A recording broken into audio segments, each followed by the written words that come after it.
Սքանչելի օրեր է անվանում Շիրակի թեմի առաջնորդ Միքայել arczepiskopos-ը անազատության մեջ անցկացրած ժամանակը։ Մտքի հոգու հանդարտության, Բագրատ Սրբազանի հետ եղբայրական զրույցների, Արշակ Սրբազանի հետ եղբայրական զրույցների։ Սրբազանը վերաքննիչ դատարանում եզրափակիչ ելույթն է սկսում այսպես։ Ոչ մի մտահոգություն չունես։ Հոդդ քեզանից խլված է, դու իրավունք չունես քո հոդով զբաղվելու, իրավունք չունես որևիցե մի հարցով զբաղվելու, միայն մտածի աղոթելու, հոգևոր խաղաղության, ընթերցանության, քո անցած կյանքը վերլուծելու, վերաբերելու վրա։ Շատ է վերլուծել Սրբազանը, իր դեմ բացված քրեական գործը ստի վրա է հիմնված։ Գլխավոր դատախազը ստախոս է։ Քննչական կոմիտեի ղեկավարը ստախոս է։ Չեմ պիտակավոր, մեկ սիրտ են խոսացել։ Արտարադատության նախարարը ստախոս է։ Նույնիսկ մարդու իրավունքների պաշտպանը ստախոս է։ Այդ ստախոսության համար պատասխանատվություն հասնում է, թե չի հասնում։ Եթե ես անարտար կերպով 1 տարի անազատության մեջ եմ եւ դեռ հնարավոր է որ 1 կամ 1.5 տարի անազատության մեջ լինեմ, դրա համար պատասխանատվություն լինելու է թե ոչ։ 1 տարի առաջ Սրբազանին մեղադրանք է առաջադրվել սահմանադրական կարգբռնի տապալելուն եւ իշխանությունը զավթելուն ուղղված հրապարակային կոչեր անելու համար։ Հոկտեմբերին այդ մեղադրանքով դատապարտվել է Սրբազանը։ Վերաքննիչ բողոքով նա պահանջում է իրեն անմեղ հռչակել։ Ես ոչ մի մեղ չեմ գործել։ Համաձայն չեմ մեղադրանքի ոչ մի կետին։ Մերժում են բոլոր մեղադրանքները։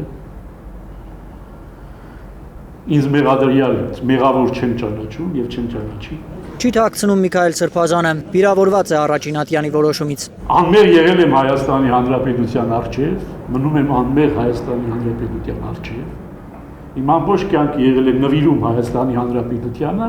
եւ ինձ համար պարզապես վիրավորական է, որ ես դատվում եմ հանուն Հայաստանի Հանրապետության։ Հանուն Հայաստանի Հանրապետության պատրաստ է ցմա բանտարկության հայտարարում է Միքայել Սրբազանը եւ պնդում իրեն առաջադրված մեղադրանքը հիմնազուրկ է։ Եթե նույնիսկ 2 տարի պիտի դատապարտեին,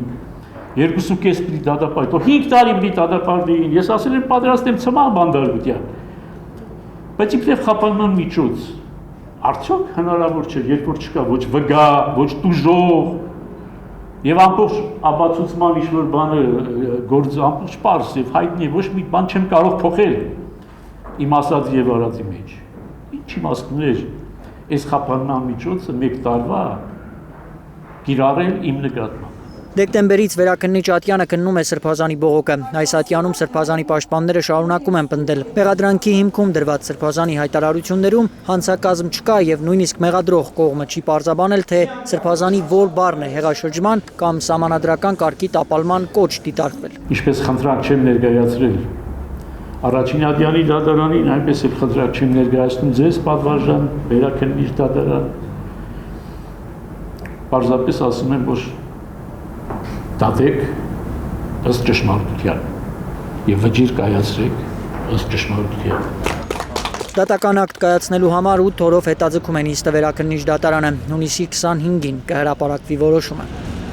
Ալբերտ Սերոբյան, Միլենա Պողոսյան, Հարություն Մաթևոսյան, Հայլուր։